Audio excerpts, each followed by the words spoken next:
الحمدللہ وحدہ والصلاة والسلام علی من لا نبی بعدہ اما بعد فاعوذ باللہ من الشیطان الرجیم بسم اللہ الرحمن الرحیم لقد کان لکم فی رسول اللہ اسوۃ حسنہ وقال اللہ تعالی فی سورۃ والتین والزیتون وطور سینین وہذا البلد الامین صدق اللہ العظیم رب اشرح لی صدری ویسر لی امری واحلل عقدۃ من لسانی یفقہوا قولی۔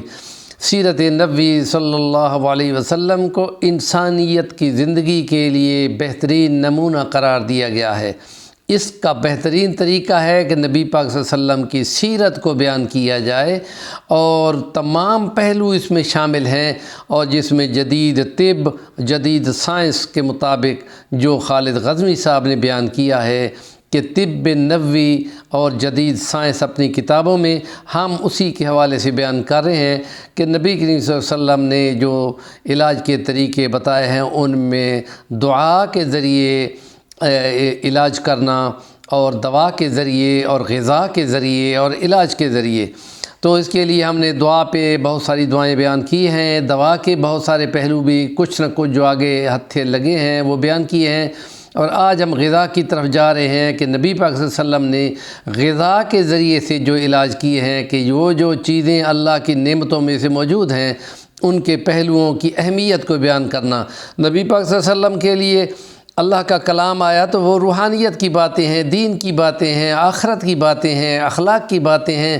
اور حلال و حرام کی باتیں ہیں۔ انہی کے اندر نبی پاک صلی اللہ علیہ وسلم پر جو حکمت و دانائی خدا نے اتاری کہ وعلمک ما لم تکن تعلم مکان ذالک فضل اللہ علیک عظیمہ، تو جو اللہ کا فضل آپ پہ تھا اس میں یہ طب نبوی بھی شامل ہے، اور غذاؤں کے بارے میں نبی پاک صلی اللہ علیہ وسلم نے بتا دیا کہ یہ چیزیں بہت اہم ہیں۔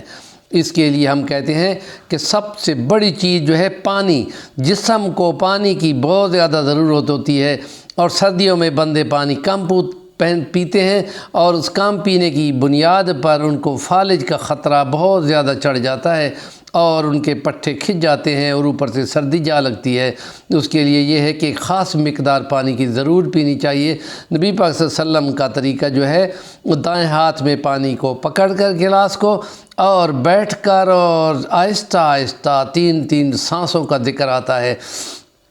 اور اگر وہ بارش کا پانی ہو تو اس کو بہت اچھا کہا گیا ہے، آب زمزم ہو تو خدا کی بہت بڑی نعمت ہے، اس کے لیے بیٹھ کے پینے کا بھی ہے، کھڑے ہو کر پینے کا بھی ہے، اور وضو کرنے کے بعد ایک چلو منہ میں اٹھا کر پی کر، اور انگلی آسمان کی طرف کر کے وہ خاص دعا بھی کی جاتی ہے، اللہم اغفر لی ذنبی ووسع لی فی داری وبارک لی فی رزقی۔ تو اس پہ اللہ پاک اس نیکی اور پاکیزگی کی حالت پر کہ جس میں اعضاء کو دھو دیا گیا، ناک کو صاف کر دیا گیا، انگلی سے دانتوں کا خلال کر دیا گیا، اور گردن پہ مسح بھی کر دیا گیا، سر کے اوپر بھی ہاتھ پھیر دیا گیا، پیروں کو بھی دھو لیا گیا، یہ نظافت کی پاکیزگی کا طریقہ جو سنت کے مطابق 3 بار ہوتا ہے، اور یہ 5 نمازوں کے ساتھ 15 بار دن میں ہوتا ہے۔ تو اس کے لیے کہا کہ کیا خیال ہے کہ کوئی نہر گزرتی ہو تو کوئی اس میں صاف ہوتا ہے یا کوئی بیماری رہ جائے گی؟ فرمایا بالکل بندہ صاف ہو جاتا ہے۔ اس کے بعد دوسری چیز ہے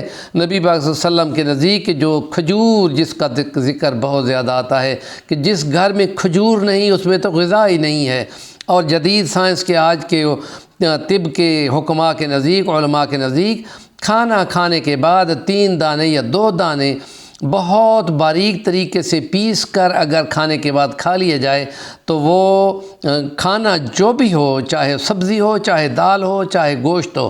اس کی 4 گنا قوت جو ہے وہ اس کو بڑھا دیتے ہیں۔ اور اگر ان کو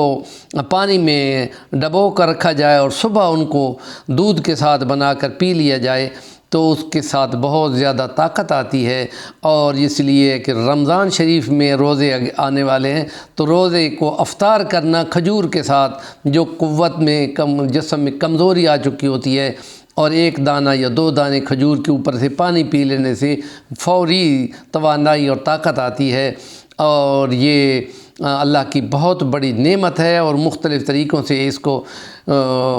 بنایا جاتا ہے اور اس کو استعمال کرایا جاتا ہے۔ اور اس کے بعد تیسری چیز جو ہے اس کو ہم کہتے ہیں کہ انجیر